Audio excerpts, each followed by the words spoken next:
Welcome back. We are delighted to be on our global broadcast here with our colleagues at the Los Angeles Tribune for our Resilience Summit and global book launch of Triumphs of Transformation, Inspiring Stories of Resilience and Life Change.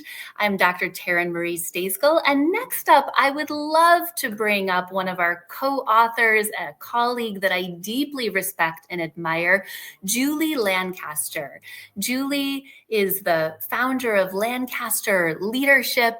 She and her team train leaders in organizations on as many as probably 50 different topics relative to leadership, from succession planning to accountability to communication. And Julie, I'd love to ask you, why is this topic of resilience so deeply important to you? Hi. Well, I am so delighted to be together, and so it's Hello. Hi, how are you? I just jumped right into the question without being welcome to the show. Thank you. It's so great to be here, and what a better reason to convene than to talk about resilience, which we all need like air, right? Some people have said who needs to be resilient? Well, quite frankly, all people. And it's interesting because I have the chance, as we all do, to think through my personal lens as well as through the lens of helping the folks that I coach and train. And when I think about it for me personally, first of all, I come from my own, my family's genes, my own personality, right? And I know that I have a pretty high happiness set point. There are many photos that I'm even in where I'm maniacally smiling, it's like this. So people can have a thought that I haven't experienced challenge. And I think we sometimes do that to each other. And so as I was thinking about what to include in this book with all these incredible authors, I was thinking, which story of resilience feels like it's deep in my heart? And so for me personally, when I think about resilience, I have had the opportunity to be resilient about resilience, if that makes any sense, quite often. So the story that I share in the book is about being in Africa. And when I first decided to go to Africa, this part isn't in the book, but I remember my friends saying that's so brave. And what they really meant, I could see it in their faces, is that's so crazy. And the story goes on to be about being in Africa, getting evacuated, and then also climbing in a mountain and how that was internally for me.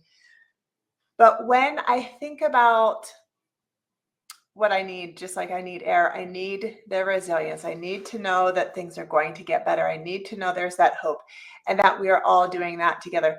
Just as a quick story, when COVID was hitting and it was post-COVID, most teams were saying the topic we want you to work with us on is resilience, understandably. For one healthcare organization, we wrote a really big proposal, crossed our fingers that we would get it. And actually, my colleague, Katie, who was our lead facilitator, she wrote the proposal. Then, in a very tragic and devastating accident, mountain biking accident, she died. And it was traumatic, and I was heartbroken, and I loved her. And as life would have it, the day after, we won that contract. So then I had to figure out how to teach what she was going to be teaching. On top of that, then she had about 200 of our clients that she was working intimately with. And I had to go into those rooms and work with those folks about their resilience and them being distraught while I was also trying to experience resilience. So I just share that as a story because we all have that. We have to be resilient about being resilient, and we have small things, we have big things, but we all have our own stories. That is such a beautiful story that you have so courageously shared with us. I absolutely love your chapter in our book, Triumphs of Transformation, about the process of climbing Mount Kilimanjaro and everything that happened, expected and unexpected, and not just the external physical exertion of climbing that peak, but also what changed and transformed within you. And how often I think for all of us, where, so often we think about like resilience being something that, maybe we're practicing ourselves, but not also trying to lead people in a time that is deeply challenging and uncertain for us. And I think what you really highlighted in telling that story about the tragic death of a colleague that you loved is you were in a moment where you were meant to be talking about resilience and leading people, but also in the midst of your own grief and turmoil, and how often it feels like we have a foot in two canoes, leading people on one hand, and on the other hand, attending to our own inner process.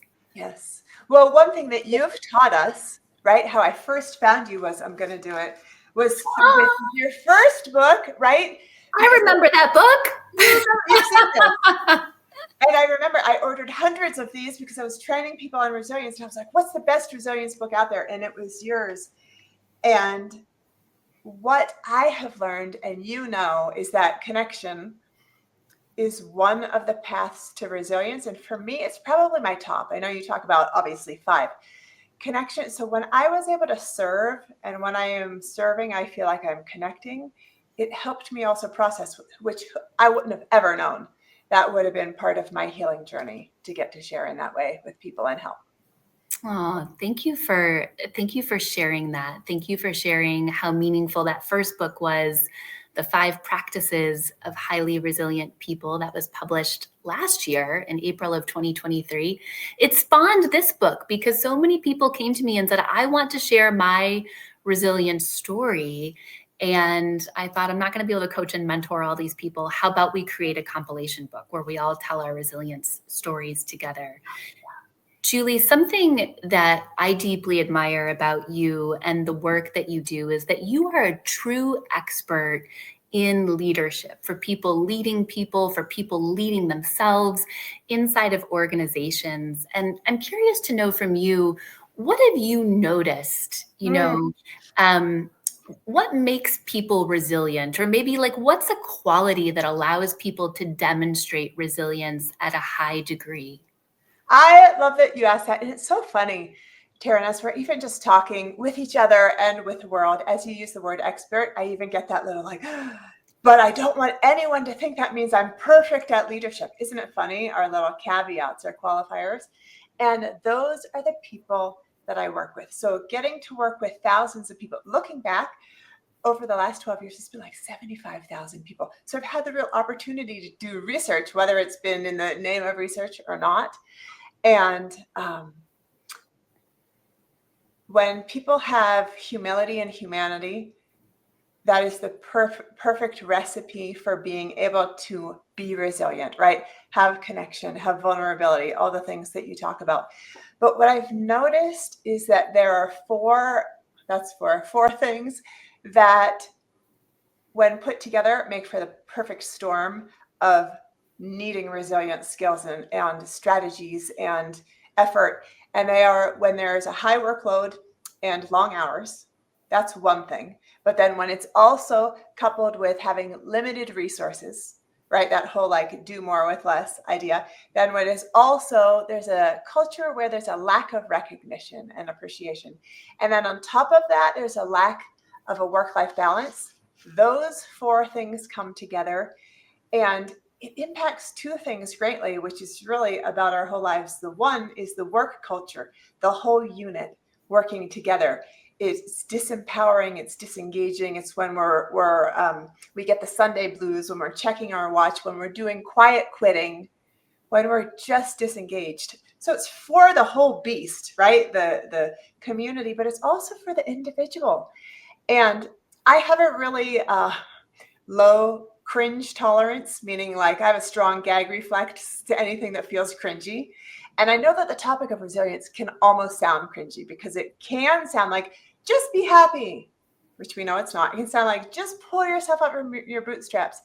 And it's not that either, but it really is about what can we do with this one life so we are satisfied, we're fulfilled, we're enjoying life, we're making it count. And I think we owe it to ourselves to figure out how to be resilient, especially when we have those four things all put together. Thank you for sharing that. And, Julie, as we transition to our next panel, I think what you shared that is such an important transition is this idea of not only what resilience is, right? In part, one of those practices is connection, but also what resilience is not. Resilience is not putting a smile on our face. Resilience is not pretending that everything's okay. It's okay to not be okay. Resilience is not just putting our head down and ignoring, our internal process. It's cultivating within us a sense of strength and a sense of fortitude that we will use in these inevitable moments of challenge that we'll continue to face as the fabric of our lives. So, Julie, thank you so much for joining us today. It has been wonderful to have you with us. It is my pleasure and honor to be part of your community. Thank you.